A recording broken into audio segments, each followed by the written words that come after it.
listening to The Sizzle on Iron Skillet Radio and Iron Skillet Television.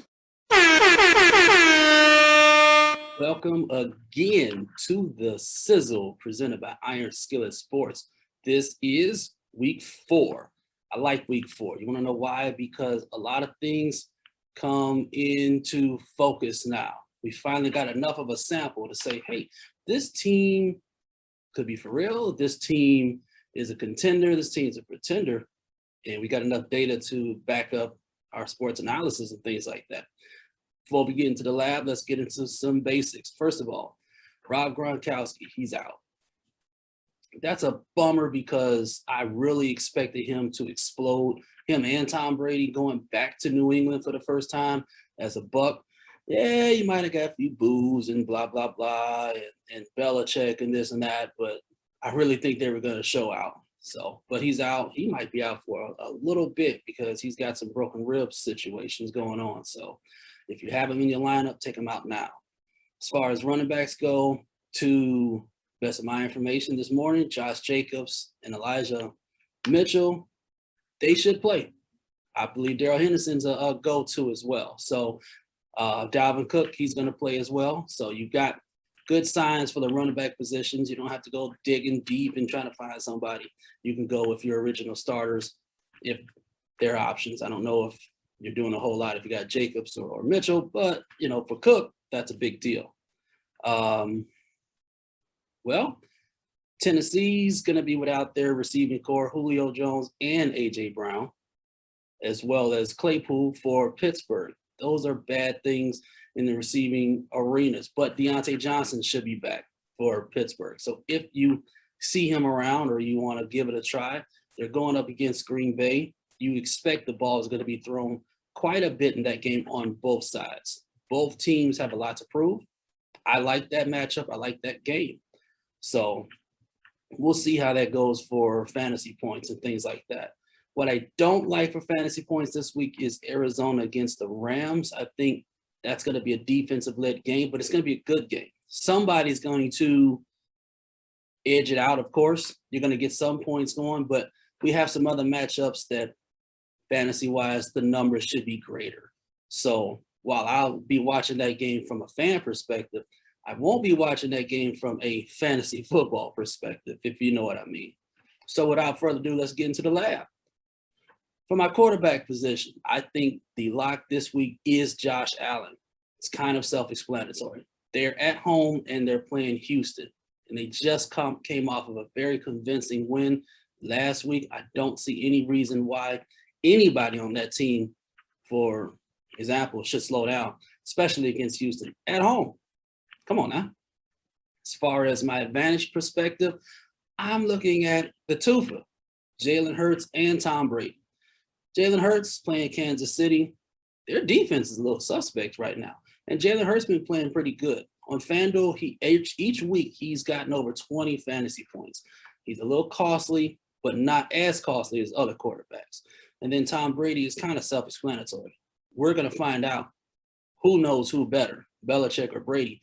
And I don't really think that – I think Belichick knows Brady better than anybody else, but I don't think that's really going to matter given the tools and the firepower that Brady has. Even though he's without Gronk, he's still got 3 great receivers, which I'll get into a little bit later. So my boom or bust, which I'm going to start calling the bargain value because that's just what this week is going to be. Your only's Justin Fields. He is going to start this week. He's playing Detroit. He's at home. Weather may not be the greatest, which actually plays in his favor because it's his field. Well, it should play in his favor. He should know the field by now. Maybe not. I don't know. But it's good for him because this is a good show up or not week at all. Yes, he had a horrible offensive line. Still going to have a horrible offensive line, but he's not going to be going up against Myles Garrett either. So he should get some good looks. He's very low cost in dailies right now. So he could surprise you and get up to the 20-point value. If he does that, he's well worth the money spent because you might need that money for other picks, especially in the running back position. Because my lock this week in the running back, I've got twofers all through the running back position. First one up, Derrick Henry. He is your offense right now at Tennessee because everybody else is out. I don't know who Tannehill is going to be thrown to. He might be thrown to Terrence Howard for all I know out there in Tennessee. Who knows? There's nobody else there. Then you just got Derrick Henry. So you can imagine the plan is going to be ground and pound, which should be good enough to beat the Jets, should be good enough to give Derrick Henry monster points, as he's been doing all season already.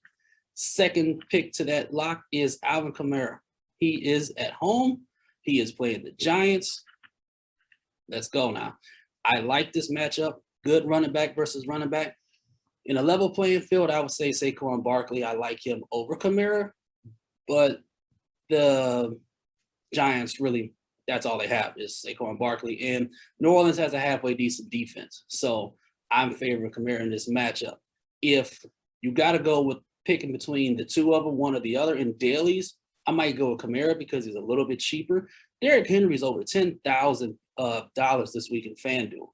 That's a lot of money, but he might be worth it.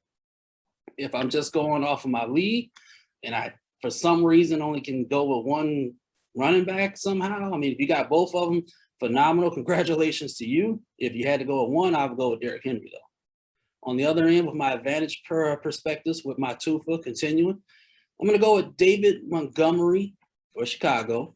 Again, soft matchup against the Lions. You figure the Bears will try to do some kind of ground and pound. And if Montgomery gets started, he's going to get started early, get started often. And then I like Jonathan Taylor from Indianapolis. He's going up against Miami. Again, another kind of soft matchup. I expected the Dolphins to have a better defense, but they really haven't been showing. Maybe they've had some tough matchups, maybe not. We're going to find out. But right now, the advantage goes to Taylor, who is also going to play this week. If I had to choose between the two, I think Taylor will have a better outcome in that game versus Montgomery. So I'm leaning more towards Taylor than Montgomery, but they're both not bad values in the dailies as far as starting or sit-ems with your leagues. Can't go wrong with either one of them. And the bargain / boom or bust, my Tufas again. Let's talk about Chuba Hubbard. He is the heir apparent in Carolina because Christian McCaffrey is going to be out for a few weeks. He's not on IR, but he's going to be out. He plays against Dallas this week. A very tough matchup, but he comes at a very discounted price. So he didn't look too bad, but didn't look too great. There is a receiving variant with him, so they will look to throw him the ball, maybe. Do not expect him to be Christian McCaffrey, but at the price, he might not be a bad option. The other one is Mike Davis in Atlanta. I'm going to be featuring Atlanta this week a lot. They are definitely on the clock and on the got my eye on you kind of thing, because this is put up or shut up week for Atlanta. You've got to show me something as far as fantasy goes. He is the heir apparent starter, and he's been letting Cordero Patterson outrun him.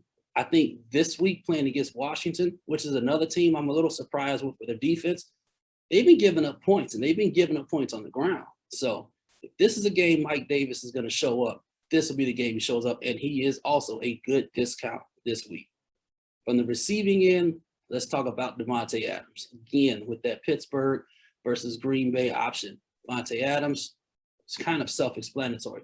And Pittsburgh, again, has been giving up points in the air. So he's my lock.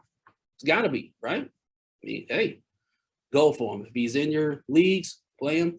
If you got the budget for him, give him a try in the dailies. For my advantage, I got the ODB again, Odell Beckham, playing against Minnesota. Now, they are away, but again, there's nobody else to throw the ball to. As Jarvis Landry is still in IR. So if that game gets to be an air game, which it could be playing against Minnesota, Minnesota has the ability to put up high points at any given time, and you might be playing catch-up sometimes. It can happen. ODB is your guy on the advantage part. He's not as expensive to grab right now, so take a look at him. And my bargain going to be Antonio Brown in Tampa Bay. With Gronkowski out, there is some kind of little kind of connection, you want to call it, between him and Brady. I mean, Antonio Brown, let's not forget, a couple of years back when he was at Pittsburgh, he was like, phenomenal. I mean, that was godlike performances by Antonio Brown. He still has a lot in the tank. This is a game Tom Brady is going to take personal, probably. So he's going to look to feature. He's got to throw to somebody. Antonio Brown is about as flashy as it gets. And he comes at a pretty decent bargain because we didn't know he was going to play. Remember, he was on the COVID list last week. This week he's playing. Look at him and put him in your lineup. He's good bargain. He's a little bit more towards advantage at this point. So moving over to tight ends. Of course, your lock's got to be Travis Kelce. Granted, Kansas City hasn't been doing the best, but Kelce's been consistent, and he's going to get the ball. This is a must-win for Kansas City. They're going to be putting their weapons on display. They have to. You expect Mahomes to go to his go-to guy, Kelce. He's going to get a lot of touches in this game, so he's a lock. As far as advantage goes, unfortunately, we got to feature Chicago's adversary this week, TJ Hawkinson. He has been the offensive throwing option for Detroit, and I don't see nothing different with this week. He's going to get thrown to. That secondary is real suspect. So he comes at a decent price, not too high, but not too low. So if he's in your bargains for dailies, go for it. And then your bargain, Kyle Pitts. Look, Atlanta, again, he ain't been showing up. A lot of people drafted him high in rounds, like fourth and Make sure third, that you follow us on Twitter, Facebook, and Instagram at Iron Skillet Sports. And remember to like, share, and subscribe to Iron Skillet Sports on YouTube at Iron Skillet Sports. Low points as far as people to pick up in the dailies. I mean, if you drafted him in your leagues, you got to go. You got to start. You have to play him because there's really not too many other tight end options at that point. That's who you featured, so you have to stick with him. But in a daily perspective, he's a very low. So I would say give him a go this week. Now, moving on to defenses, obviously your lock is Buffalo. Again, they're at home against Houston. Houston, they show signs of greatness, and then they show signs of what if or what in the world is this. And Buffalo can really get at you. And I think they're going to really get at them. They come at a high price, though. I think I saw something about $5,000 in FanDuel, which is kind of high, but they might be worth it. As far as advantage, I'm going to go with Dallas. Dallas is just under 4,000, I think, in dailies and FanDuel. They're at home against Carolina without Christian McCaffrey. Now, I know we talked about Chuba as your feature running back in your bargain, but again, I mean, Carolina's not just going to light up the scoreboard anyway. So you like a higher, not too high of a pick, but somewhere around the middle. I think Dallas is your lock this week as far as that goes for an advantage perspective.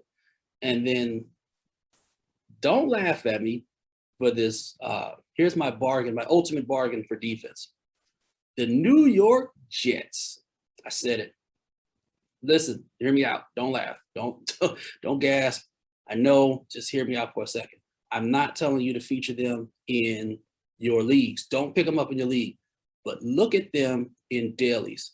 Yes, they are dead bottom in everywhere. It's like $10 in Yahoo, $3,000 in FanDuel.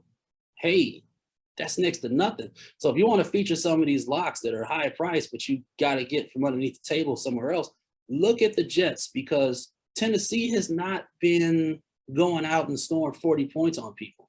And the Jets, they're low points, but they're still getting 4 or 5 fantasy points as far as that goes with dailies. And I don't see that being no different this week. They might actually surprise you and get a few extra points because we don't know who the ball is going to be thrown to. And eventually this is a league where the ball has to get thrown. You're not going to get 50 touches from Derrick Henry today. Might get 30, but not 50. So that means somebody's got to get thrown to, and you might catch a few errors in that game. So they might catch you off surprise. So there is my goals for you. Good luck. Hope y'all win some money. Hope you win your leagues. As always, like, subscribe. We're good guys. Follow the rest of the Sizzle syndicates, and we'll see you next week in week 5.